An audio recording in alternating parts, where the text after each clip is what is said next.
So, as I say, what we did last time is we looked, and I've put in context where we're trying to go, and trying to put across a complexity problem, a problem of how the world works. So it's not how this little bit of the world works. I'm trying to get to you everything in the world. Not that you can remember it, but so you can see it and understand it. Come on, do something.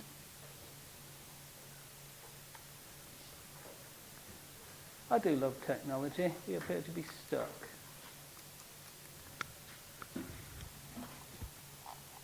Ah, that's better. It's given up. So, as I said before, we're going to understand manufacturing systems. We've got to understand the global aspects of manufacturing systems, how it all works. We're going to look at companies, because companies don't exist in isolation. If I'm a company that manufactures, I buy off other people. I can actually buy off my competitors quite often. So you will see companies which appear to be actually competing, buying off each other and using each other's stuff, using each other's services. People might supply services to one company and to the other. You may in fact find that you buy stuff off one company and supply back to the same company. So the actual complexity of the communication and the actual interactions is very high. We'll consider interactions of companies, we'll consider interactions with the government and interactions with the world. Because the companies don't exist in isolation either. They live in a constantly evolving political, economic, global, environmental system, which is constantly changing. So, what do these cars have in common? Anybody know? That's a Ford, that's a Fiat, that's a Lancia. What do they have in common? They're hatchbacks? Well, sort of. Do they look similar? Yeah. Well, they're actually all made by the same company. They're not made by Ford and Fiat and whatever. They're actually made on the same production line. Or they were. The Ford car now has actually changed and is made somewhere else. But at that point, all these cars went down that production line, one after the other, 3, 4 different models. And before that, there used to be the Fiat Panda on there as well. And they're made in Poland. They're not made in Italy, where you would think Fiats are made. They're not made in America, where you might expect Ford to make stuff. They're made in Poland. And they were all made exactly the same line. So these are cars competing against each other in the market, which are marginally different. The car looks slightly different, but they've got basically most of the same internals. They then go out into the marketplace where they're marketed as completely different cars. How about these? What about those? Do you think they're related? Well, the truth of the matter is they don't make those anymore. But they do make these. I've changed font. I hate that in Word from PowerPoint. It didn't have the same font. So, this lot, are they related? Yeah. They're all made by the same company. In this case, they're not directly competing. They're made to fit different markets. But they're all made by one company and then sold out by different companies through different productions, through different supply lines. So the Citroën and the Peugeot tend to be slightly lower. The Toyota is higher up the market, aimed higher spec of stuff. Does anybody know what Avgo means in Greek? No? No Greek speakers? Means egg. They named the car the Egg, but only in one country. I don't think they intended to. But then you get to other situations. You think of these companies as being separate. You think of them as being identifiably different companies. But they're not. Because bits of Renault owns bits of Nissan, and Nissan owns bits of Renault. So these companies actually work together, which is why those other things work together. The Toyota, the Peugeot, the Citroëns being made in the same place down the same line.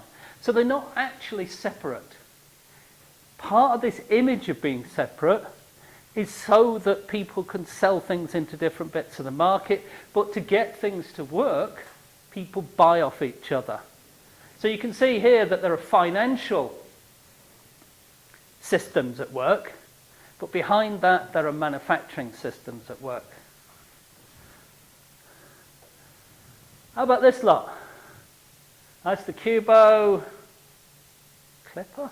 No, can't remember what these are called. Well, this lot are made in Turkey. They're not made by Peugeot. What they've done is outsourced it. And then they've created different versions of the same machine, which they're then selling into the market. In each case, there are slight differences. In this case, there's almost no difference at all. The Cubo tends to come in better colours, brighter. Don't like grey cars.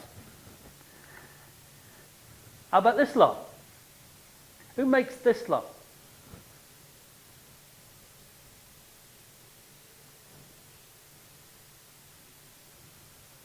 Well, what we've got there, actually it isn't labelled.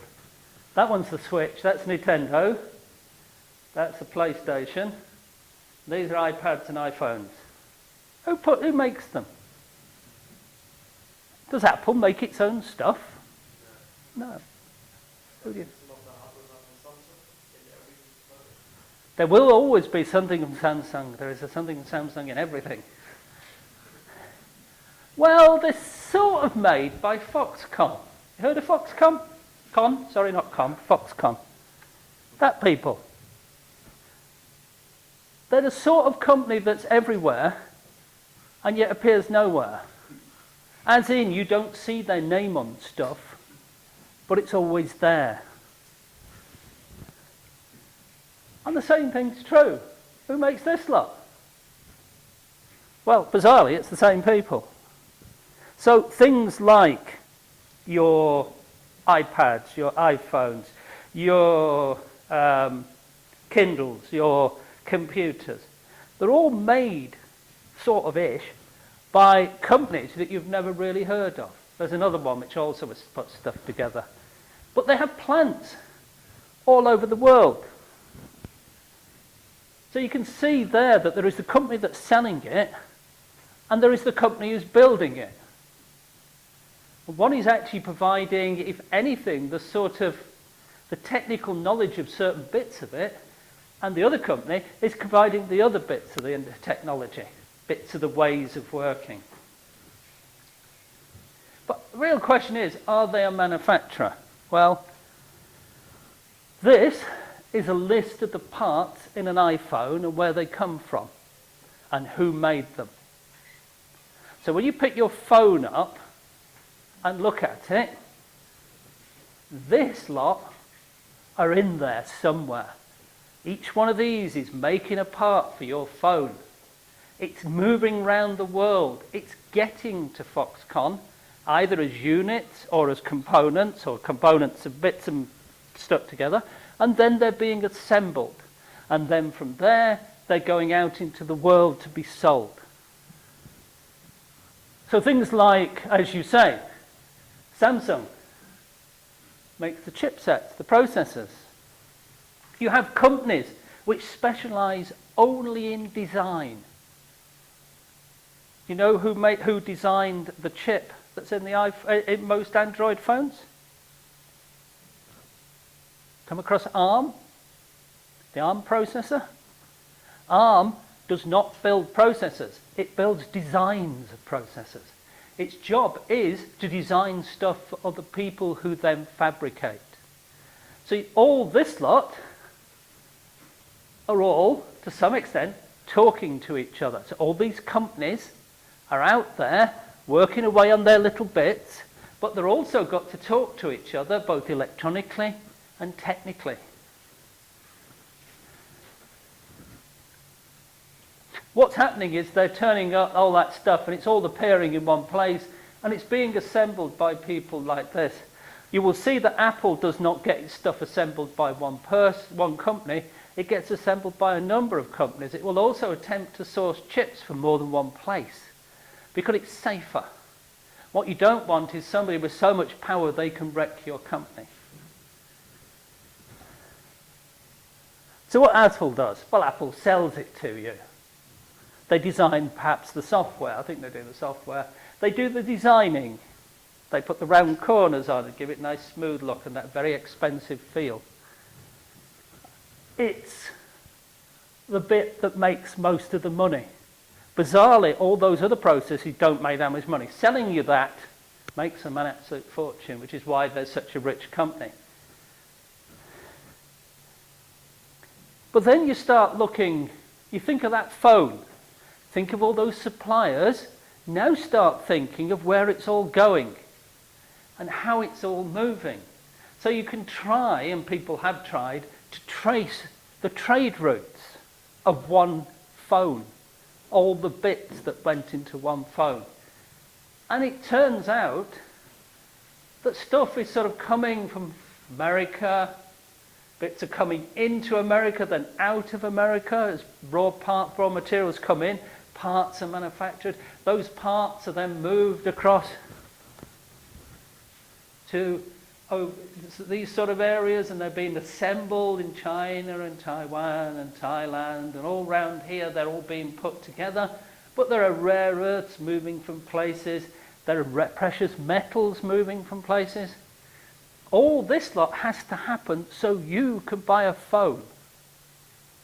All that complexity has to happen so that you can make a phone call. And that's, yeah? What is meant by the upstream and downstream color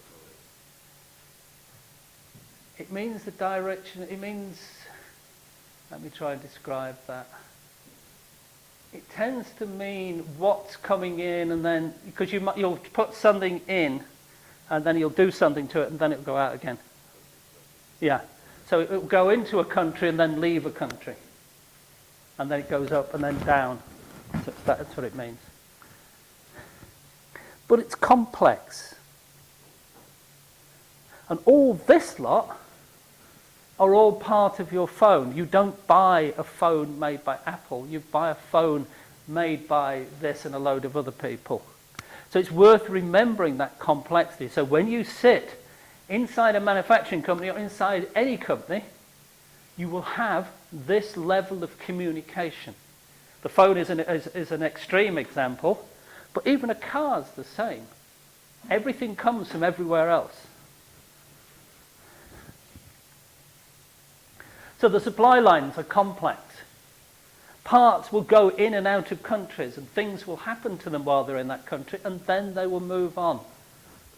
Assembly really isn't the manufacturing. Assembling actually quite often happens in a number of different places, and they modules build up. Same happens in the car industry. Part supplies are normally outsourced. Your company probably doesn't have the specialist knowledge, the patents, the abilities to do certain things. So what you do is you buy in from somebody else. If it really gets bad, you simply buy their company. Has happened a number of times. What you then find is that the outsourced parts are actually outsourced to somebody else. The trick is not to make it go round in a circle.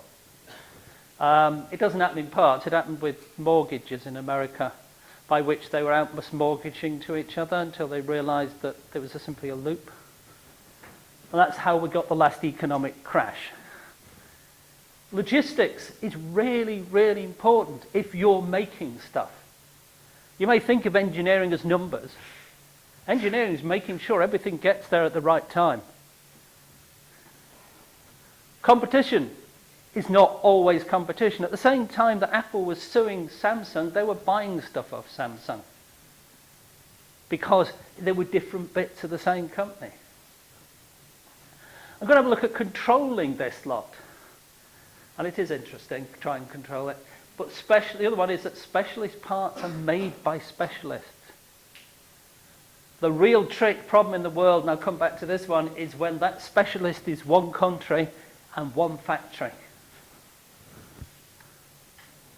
So you can read stuff on this. I'll push some stuff up on general information.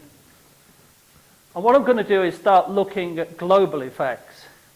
How the world influences, what influences this process on a global level. So I've told you that all these things are moving about, but what can affect that moving about? This apparently is the American version of the world these days. I'm told that one of the American rich people is going to actually fund some research to prove that the world is flat. You'd think you'd just get on a plane and fly around, wouldn't you, really? Never mind. Funny lot. Politics is important to companies. You may think as you sit in your company building stuff that politics is not your game. It is. You have to interact with countries, you have to interact with many countries. Hammer action drill. So they are affected by politics. I'll mention some of the ways in which politics starts to get into this. It can happen both globally and locally. And you've got to remember, of course, that some of these companies are actually bigger than countries. If you go back to the 1950s, the American companies actually invaded places to protect their banana sources. So you start to see companies, big companies, buying political favour. And this is a couple of years old. But it tells you the sort of money they give in donations to companies, from companies to governments. They buy favour. They employ people to try and change how the companies interact with the countries. You can see there is a bias in some of these countries. Whether it still exists now, I'm not quite certain. It might have changed in the last year. Nobody's got the data. But a lot of them are starting to run away from a certain person in the White House at the moment. You will see people spending vast sums lobbying companies into countries. They're doing it to try and change the market. You get used to it. We'll go deaf. They're doing it to actually influence things. If I can change the regulations here, I can get the patent laws increased. I can get, as Disney, an extra 10 years of copyright on Mickey Mouse. I am going to make a lot of money, so I put money into politics. So you get the influence of companies on politics.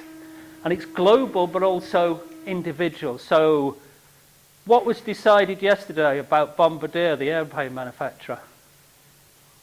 It was this morning. Who reads the news? None of you? You should read the news. It's interesting. It's depressing, but it's interesting. Bombardier was selling planes to, I think it was Delta, the American airline. And the American Boeing objected, and now there are tariffs put on, which are 2.5 times the price of the plane. That's politics, because that's one company using a government to protect itself from another company. So there's that sort of level of politics.